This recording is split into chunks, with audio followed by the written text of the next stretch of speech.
So hello everyone, welcome back to our channel the rankers hub. এর আগে আমরা 6টা লেকচারের মাধ্যমে অ্যানসিয়েন্ট হিস্ট্রি মানে অনেকাংশে কভার করেছিলাম। আজকে আমরা 7 নম্বর লেকচার অর্থাৎ আজকের পার্টে আমরা কিছু ছোট আমাদের ছিল মানে ধর্ম ছিল, সেই ধর্ম সম্পর্কে জানবো কিছু, এবং মহাজন পদ যেটা আমাদের ষোড়শ মহাজন পদ নামে জানি আমরা, বা 16 মহাজন পদ আছে সেটা সম্পর্কে জানবো। আই হোপ ক্লাসটা মানে বেশি লম্বা হবে না। এই ক্লাসের মধ্যে থেকে কিন্তু তোমাদের একটা থেকে দুটা কোশ্চেন কমন পাবে যদি পরীক্ষায় মানে অ্যানসিয়েন্ট হিস্ট্রি থেকে কোশ্চেন জিজ্ঞাসা করা হয়ে থাকে।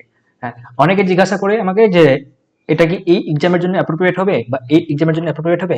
তো এখানে জিজ্ঞাসা করার মতো কোনো কিছু কোশ্চেন নেই। তোমার যদি সিলেবাসে হিস্ট্রি থাকে এবং অ্যানসিয়েন্ট, মিডিয়েভাল এবং মডার্ন হিস্ট্রি থাকে, তাহলে কিন্তু এখান থেকেই কোশ্চেন আসবে, weather it is central government job or state government job, doesn't matter. ঠিক আছে, তুমি যে কোনো এক্সাম দাও না কেন, সেখানে যদি হিস্ট্রি বিষয় থাকে সেখানে কিন্তু এইসব কোশ্চেন জিজ্ঞাসা করা হবেই। সো দেরি না করে আমরা শুরু করি আজকের ক্লাস। ঠিক আছে, তো আজকে আমরা দেখব যে ষোড়শ মানে যে আমাদের সিক্স সেঞ্চুরি ছিল, সেই 6 সেঞ্চুরি বিসিতে আমাদের কি হয়েছিল, ভারতবর্ষে প্রায় 72 খানা মানে নতুন সম্প্রদায়ের মানে বিকাশ হয়েছিল। তার মধ্যে কয়েকটা আমরা মানে ইম্পর্টেন্ট যেগুলো রয়েছিল, খুবই মানে ফেমাস ছিল, সেগুলোকে নিয়েছি আমরা। এর আগে জৈন ধর্ম আর তারপর হচ্ছে বুদ্ধিজম বা বৌদ্ধ ধর্ম আমরা কভার করেছিলাম। ঠিক আছে, কভার করেছিলাম। আজকে আমরা দেখে নিচ্ছি যে ছোট মোটো কিছু ধর্ম ছিল সেগুলো সম্পর্কে। এখানে এক নম্বর ছিল আজীবক সম্প্রদায়। আজীবক সম্প্রদায়, এটার ফাউন্ডার কে ছিল সেটা আমাদের ইম্পর্টেন্ট। আজীবক সম্প্রদায়ের মানে ফাউন্ডার হচ্ছে মোগলিপুত্তিস। ঠিক আছে, মোগলিপুত্তা গোশালা, এটা হচ্ছে তার মানে আসল নাম। ঠিক আছে, মোগলিপুত্তা গোশালা বা মোগলিপত্তিসও থাকবে কোথাও কোথাও অপশন, তাহলে এই নামটা হচ্ছে, ইনি হলেন এই মানে এই সম্প্রদায়ের ফাউন্ডার।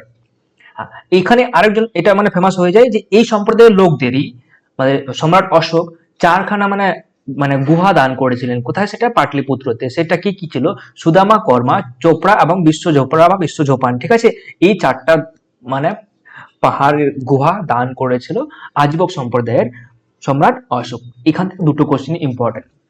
এছাড়া আমাদের এখানে দ্বিতীয় নম্বর রয়েছে ভগবত ধর্ম। ঠিক আছে, বা ভগবতিজম। এই ভগবত ধর্মের মানে প্রবর্তক ছিলেন আমাদের বাসুদেব। ঠিক আছে, হ্যাঁ, এই ধর্মে ভক্তির উপর সবচেয়ে বেশি জোর দেওয়া হয়েছিল, মানে বেশি ভক্তি এরা করে।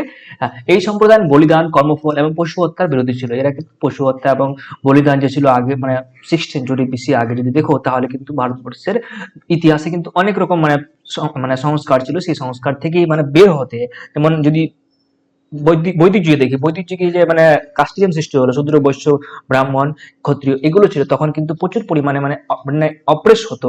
তার জন্য কিন্তু মানে লোকগুলো নতুন একটা ধর্মের দিকে মানে আগ্রহ হয়ে যাবে, নতুন ধর্ম একটা সৃষ্টি করে। যেমন শুরু হয়েছিল জৈন ধর্ম আর বৌদ্ধ ধর্ম, এছাড়াও অনেক ধর্ম সৃষ্টি হয়েছিল। তারপরে আমরা দেখে নিব নেক্সট। ঠিক আছে, শৈব ধর্ম। ঠিক আছে, ইনারা কি করেন, ইনারা ভগবান শিব যে রয়েছেন শিবের পূজা করেন। ঠিক আছে, তার জন্য এদেরকে কি বলা হয়, শৈব ধর্ম বলা হয়। শিবলিঙ্গের প্রথম প্রমাণ সিন্ধু সভ্যতায় পাওয়া গেলেও তা প্রমাণিত নয়, তবে মৎস্য পুরাণে শিবলিঙ্গের প্রথম প্রমাণিত উল্লেখ পাওয়া যায়।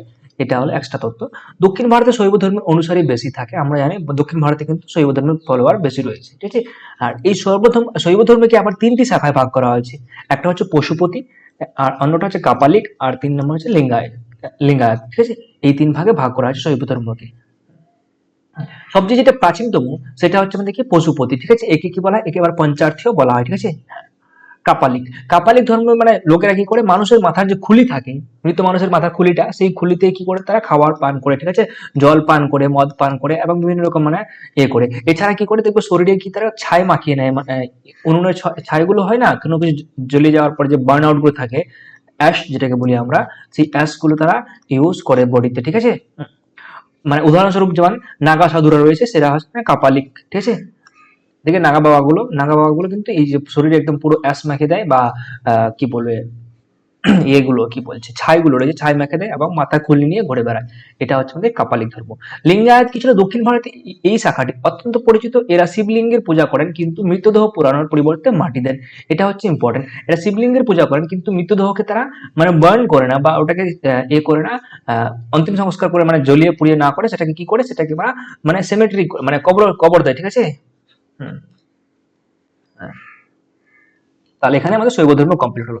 নেক্সট আছে একটা বৈষ্ণব ধর্ম। বৈষ্ণব ধর্মের মানে কি, বৈষ্ণব ধর্ম হচ্ছে আমাদের কি, ভগবান বিষ্ণু যে রয়েছে, বিষ্ণু তারা করে মানে আরাধনা করে। হ্যাঁ, এরা মানে কি ছান্দোগ্য উপনিষদে কি পাওয়া যায়, এই তথ্য মানে কি ছান্দোগ্য উপনিষদ যে রয়েছে সেখান থেকে পাওয়া গেছে, ঠিক আছে, এটা লাগবে না আমাদের, এতটা ইম্পর্টেন্ট। এখানে দেখো 10 অবতার, মৎস্য পুরাণে বিষ্ণুর 10টি অবতারের উল্লেখ রয়েছে, যেমন রাম, পরশুরাম, কৃষ্ণ, বুদ্ধ, এরকম মানে 10জন অবতারের কথা রয়েছে। হ্যাঁ, এই ধর্মকে অবতারবাদও বলা হয়, ঠিক আছে। তাহলে এই যে ধর্ম রয়েছে বৈষ্ণববাদ, এরা কিন্তু এই মানে এই যে 10 অবতার রয়েছে 10 অবতারই বেশি মানে পুজো করেন বা মানে উপাসনা করেন, ঠিক আছে। আর এদের যে আমাদের মানে ফলোয়ার্স গুলো হয়, এই মানে বৈষ্ণব ধর্ম যারা ফলো করে তারা কিন্তু নিরামিষ ভোজী হন। আমার একজন বান্ধবী ছিলেন, আছে মানে এখনো, তিনি কিন্তু এই মানে এই ধর্মকে তারা মানে ফলো করে, ঠিক আছে। তো উনি একদম পুরো নিরামিষ ভোজী। আমরা কলেজে যখন ছিলাম, কলেজে ওনাকে মানে ক্যান্টিনে গেলেও কেউ খেত না, ও কিছু ওখানে পেঁয়াজ টেয়াজ ও কোনো কিছু খেত না। তো দেখে থাকতো, আমাদের ভালো লাগতো না। তো আবার নিজের প্যাকেট থেকে নিয়ে আসতো জিনিস, ও নিজের টিফিন খেতো, আবার ও দোকানে খেতো না। এবার হচ্ছে আমাদের এখান থেকে শেষ করলাম, এবার আমরা দেখে নেব মহাযান পথ। আমাদের সিন্ধু সভ্যতা যখন ছিল, সিন্ধু সভ্যতা আস্তে আস্তে বড় হলো, সেটা থেকে মানে জন হলো, জন থেকে আমাদের মহাজন হলো। আর এই মানে জন মানে হচ্ছে বড় কয়েকটা গ্রাম মিলে যেটা হচ্ছে জন, এই জনও যখন বড় হলো তখন সেটা মহাজনে পরিণত হয়, ঠিক আছে, মহাজন পদ। এই মহাজন পদগুলো জানবো।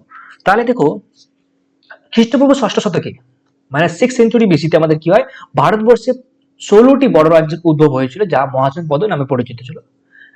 বৌদ্ধ ধর্ম, বৌদ্ধ গ্রন্থ যেমন অঙ্গুত্তর নিকায়, জৈন গ্রন্থ হচ্ছে অনেক ভগবতী সূত্র থেকে এই ষোড়শ মহাযানপদ তথ্য পাওয়া যায়। তাহলে এখানে আমাদের কোশ্চেন আসে যে বৌদ্ধ মানে ষোড়শ মহাযানপদ সম্পর্কে কোন গ্রন্থ থেকে মানে তথ্য পাওয়া যায়, সেটা হচ্ছে অঙ্গুত্তর নিকায় বৌদ্ধ ধর্মের, আর জৈন ধর্মে হচ্ছে ভগবতী সূত্র, ঠিক আছে, এই এখান থেকে মানে পাওয়া যায়। এবার আমরা দেখে নিব যে আমাদের ষোড়শ মহাযানপদ কোনটা কোথায় ছিল এবং তার নামগুলো, তার ক্যাপিটাল গুলো। আগে আমি তোমাদেরকে নামগুলো মুখস্থ করিয়ে দিই, ঠিক আছে। দেখো, আমরা চলে যাবো আগে ভারতবর্ষে মানে মানে উপরের দিকে, উপর দিকে বলতে আমাদের যেটা নর্দার্ন পার্ট রয়েছে, এদিকে চলে যাব। এখানে আমাদের যে গান্ধার রয়েছে, গান্ধার যেটা আমাদের বর্তমান এই যে কাশ্মীর পাকিস্তান রয়েছে, এখানে এই জায়গাটাতে ছিল, ঠিক আছে, গান্ধার। গান্ধার আগে মনে রাখো, একটা গান্ধার হলো, দ্বিতীয় নম্বর কম্বোজ, দ্বিতীয় কি মনে রাখবে, কম্বোজ। এখানে যখন যেখানে রাজস্থান রয়েছে, রাজস্থানে কি ছিল, মৎস্য ছিল, কোথায় রাজস্থান, এখানে আমাদের মৎস্য, এখানে কোথাও মৎস্য ছিল, ঠিক আছে, মৎস্য, মৎস্য। তাহলে কত হলো, গান্ধার, কম্বোজ, মৎস্য, তিনটা হয়েছে। এবার হচ্ছে যেখানে দিল্লি, বর্তমান দিল্লিতে কি ছিল আমাদের, কুরু ছিল, কি ছিল, কুরু। ওকে, হ্যাঁ। তাহলে কটা মুখস্থ হলো এখানে, দেখো, গান্ধার, কম্বোজ, মৎস্য, তিনটা হয়েছে, গান্ধার, কম্বোজ, এখানে মৎস্য, তারপর হচ্ছে দিল্লিতে কুরু, এখানে 4টা মুখস্থ হয়ে গেছে। এবার আমরা চলে আসবো যেটা আমাদের উত্তরপ্রদেশ, উত্তরপ্রদেশে বেশিরভাগে ছিল, সেগুলো দেখবো আমরা এখানে কি কি ছিল। দেখো, দেখো, এক নম্বর যে সূর্য সেন বা সুরসেন, ঠিক আছে, সুরসেন, পাঞ্চাল, কৌশল, চেদি, বৎস। দেখো, সুরসেন, পাঞ্চাল, কৌশল, সুরসেন, কৌশল, পাঞ্চাল, এভাবে করতে পারো, দু একবার রিপিট করে দেখবে, লার্ন হয়ে যাবে। সুরসেন, কৌশল, পাঞ্চাল, চেদি, বৎস, চেদি, বৎস, ঠিক আছে, চেদি, বৎস, আর মল্ল, চেদি, বৎস, মল্ল, এই যে একটা মল্ল, ঠিক আছে, চেদি, বৎস, মল্ল, আর হচ্ছে বজ্জি। রিপিট করো, সুরসেন, পাঞ্চাল, কৌশল, সুরসেন, পাঞ্চাল, কৌশল, চেদিবৎস, মল্ল, বজ্জি, চেদিবৎস, মল্ল, বজ্জি, এটা হয়েছে। হ্যাঁ, এবার তারপর চলে আসবো আমরা এই যে বিহার, যেটা আমাদের বর্তমান, সেই বিহারে কি ছিল, অঙ্গ, ঠিক আছে, অঙ্গ, মগধ, আর হচ্ছে কি বজ্জি, ঠিক আছে, অঙ্গ, মগধ, বজ্জি, এইগুলো ছিল আমাদের, ঠিক আছে, অঙ্গ, মগধ, বজ্জি। তো এখানে আমি জাস্ট খালি ম্যাপের মাধ্যমে দেখাচ্ছি তোমাদেরকে, তোমরা এখানে ডাইরেক্ট নামগুলো মুখস্থ করে নেবে। এখানে আমি দিয়েছি, এই যেখানে, এখানে দেখবো, ঠিক আছে। তাহলে ম্যাপের মাধ্যমে দেখি আমরা, তাহলে এবার আমরা যদি এখানে ম্যাপটাকে বানানোর চেষ্টা করি,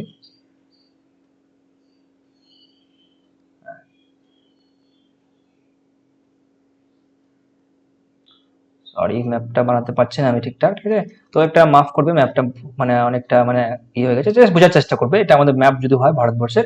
তাহলে এখানে আমাদের কোথায় চলে যাবে, গান্ধার, প্রথম হচ্ছে কোথায়, গান্ধার, তারপর হচ্ছে কম্বোজ, দুটো আমাদের মুখস্থ করেছিলাম। তার মৎস্য, যেটা আমাদের বর্তমান রাজস্থান, ঠিক আছে, তাহলে মৎস্য, কুরু, 4টা হয়েছে, গান্ধার, কম্বোজ, মৎস্য, কুরু হয়েছে। তারপর সুরসেন, কৌশল, পাঞ্চাল, কটা হলো, 7টা হয়ে গেছে, সুরসেন, কৌশল, পাঞ্চাল, এগুলো সবগুলো কিন্তু উত্তরপ্রদেশে, ঠিক আছে, সুরসেন, কৌশল, পাঞ্চাল। তারপর চেদিবৎস, কাশী, মল্ল, এই 4টাকে মনে করো, চেদিবৎস, কাশী, মল্ল, চেদিবৎস, কাশী, মল্ল, এগুলো সবগুলো কোথায় আমাদের, সবগুলো ছিল উত্তরপ্রদেশে। এবার অশ্মক ও অবন্তী, অশ্মক, অবন্তী, এই দুটো ইম্পর্টেন্ট। অশ্মক হচ্ছে আমাদের একমাত্র একটা মহাজনপদ, যেটা আমাদের কোথায় ছিল, মানে সাউথ ইন্ডিয়াতে ছিল। সাউথ ইন্ডিয়া বলতে আমাদের ভারতবর্ষে যদি ম্যাপটাকে দেখি আমরা, এখানে যদি আমি ম্যাপটাকে বানাই, এখানে আমাদের সাতপুরা, সরি সাতপুরা বলছি, হুম, বিন্ধ্যাঞ্চল পর্বত রয়েছে, সেই বিন্ধ্যাঞ্চল পর্বতের যে দক্ষিণ ভাগটা রয়েছে এটাকে আমাদের দক্ষিণ ভারত বলা হতো, এটাকে বলা হতো আমাদের উত্তর ভারত। এখন আমরা বলে থাকি উত্তর ভারত আর দক্ষিণ ভারত, এটা হচ্ছে আমাদের উত্তর ভারত দক্ষিণ ভারত। দক্ষিণ ভারত অর্থাৎ এখানে একমাত্র একটা ছিল, সেটা হচ্ছে অশমক, ঠিক আছে। তাহলে Ashmaka was the only one mahajanapada that was located in the south India on the bank of Narmada river. তাহলে এখানে কোন রিভার রয়েছে? এখানে রিভার রয়েছে আমাদের নর্মদা রিভার। নর্মদা নদীর তীরে কি ছিল? আমাদের অশমক ছিল, ঠিক আছে। এবার এখানে দেখে নেবো আমরা নেক্সট। তাহলে অঙ্গ বজ্জি, বজ্জি অঙ্গ মগধ, এই 16টা মদ। তাহলে এর মধ্যে সবচেয়ে যেটা ইম্পর্টেন্ট ছিল সেটা হচ্ছে আমাদের মগধ। আমরা এটাও কিন্তু জানবো আস্তে আস্তে, এগুলো নামগুলো হয়েছে। এবার আমরা ক্যাপিটাল গুলোকে একবার দেখার চেষ্টা করবো, ঠিক আছে। দেখো, প্রথমে যেটা ছিল গান্ধার, গান্ধারের ক্যাপিটাল হচ্ছে তক্ষশিলা, গান্ধার তক্ষশিলা। কম্বোজ হচ্ছে হটক, ঠিক আছে, কম্বোজ হটক। মৎস্য বিরাটনগর, কুরু ইন্দ্রপ্রস্থ, ঠিক আছে। সুরসেন হচ্ছে মথুরা, সুরসেন কি হচ্ছে? মথুরা। কৌশল শ্রবস্তি। পাঞ্চল হচ্ছে দেখি ঐছত্র বা কাম্পলিয়া, ঠিক আছে। পাঞ্চালের ক্যাপিটাল কি ছিল? ঐছত্র বা কাম্পিলিয়া, দুটাই ছিল কিন্তু, ঠিক আছে। নেক্সট, চেদি হচ্ছে শুক্তিমাটি। বৎস কৌশম্বী, বৎস হচ্ছে কি? কৌশম্বী। কাশী হচ্ছে কি? বারাণসী, কাশী বারাণসী। তাহলে এখানে সি সি থেকে মানে পেয়ে যাবে, তাহলে কাশী বারাণসী হয়ে গেল। মল্ল হচ্ছে কুশীনগর, মল্ল কি হচ্ছে? কুশীনগর। এটা কি ছিল? একটা রিপাবলিক ছিল বা প্রজাতন্ত্র ছিল, ঠিক আছে। বাকি সবগুলো কিন্তু মানে বেশিরভাগই কিন্তু ছিল রাজতন্ত্র ছিল, ঠিক আছে। এছাড়া আমাদের এখানে কি রয়েছে? অসমক, অসমকের ক্যাপিটাল ছিল আমাদের পোটালা, ঠিক আছে। এটা কোথায় ছিল? মহারাষ্ট্র গোদাবরী নদীর তীরে ছিল, একমাত্র যেটা দক্ষিণ ভারতে অবস্থিত। তারপর হচ্ছে অবন্তী, অবন্তী উজ্জয়িনী, অবন্তী উজ্জয়িনী বা মহিষমাতি, দুটা ক্যাপিটাল ছিল, ঠিক আছে। অবন্তী ছিল উজ্জয়িনী বা মহিষমাতি। তারপর বজ্জি, বজ্জি বৈশালী। আর এই বৈশালী থেকে আমাদের ভারতবর্ষে মানে দুনিয়া বলতে মানে কি পৃথিবীর প্রথম যেটা মানে প্রজাতন্ত্র বা রিপাবলিক শুরু হয়েছিল, সেটা কিন্তু আমাদের এই ভারতবর্ষের এই জায়গা থেকেই শুরু হয়েছিল গণতন্ত্র, ঠিক আছে, বা প্রজাতন্ত্র। নেক্সট আমরা দেখবো এখানে অঙ্গ, অঙ্গ হচ্ছে চম্পা, অঙ্গ ক্যাপিটাল হচ্ছে চম্পা। এটা কোথায় বর্তমানে? এটা আমাদের যদি ভাগলপুর দেখি মুঙ্গের বিহারে, সেখানে কিন্তু অবস্থিত ছিল। মগধ, মগধ হচ্ছে আমাদের রাজগৃহ, ঠিক আছে, রাজগৃহ অর্থাৎ পাটনা, যে আমাদের বিহার রয়েছে, বিহারের ওখানে রয়েছে পাটলিপুত্র, ঠিক আছে, এখান থেকে। তাহলে এই 16টা মহাজনপদ হলো। এবার তোমরা নিজের মতো করে একটু মানে ক্যাপিটাল গুলো মুখস্থ করবে, ক্যাপিটাল থেকে কিন্তু কোশ্চেন আসে অনেক, ঠিক আছে। হ্যাঁ, এবার আমরা কিছু এদের সম্পর্কে একটু দেখে নিই। গান্ধার, এটি বর্তমান পাকিস্তানে অবস্থিত ছিল, এর রাজধানী ছিল তক্ষশিলা। মানে তক্ষশিলা তৎকালীন বিখ্যাত শিক্ষা কেন্দ্র ছিল। মানে এই যে তক্ষশিলা কেন ফেমাস ছিল? তক্ষশিলা কিন্তু ওখানে ইউনিভার্সিটির জন্য ফেমাস ছিল। এখানে একটা ইউনিভার্সিটি ছিল, সেখানে মানে মানে বিশ্বের বিভিন্ন প্রান্ত থেকে বিভিন্ন ইয়েগুলো শিক্ষা গ্রহণ করতে আসছো। এছাড়া ভারতবর্ষের যতগুলো মানে রাজ পরিবার ছিল, সবাই তাদের ছেলে পেলেগুলোকে ওখানে কিন্তু মানে মানে যে কূটনীতি রাজনীতি যত কিছু ছিল মানে যুদ্ধ কৌশল সবগুলো শেখার জন্য ওইখানেই পাঠাতো, ওখানে ওরা পড়াশোনা করে নিজের মানে অর্জন করতো শিক্ষা দীক্ষা, ঠিক আছে।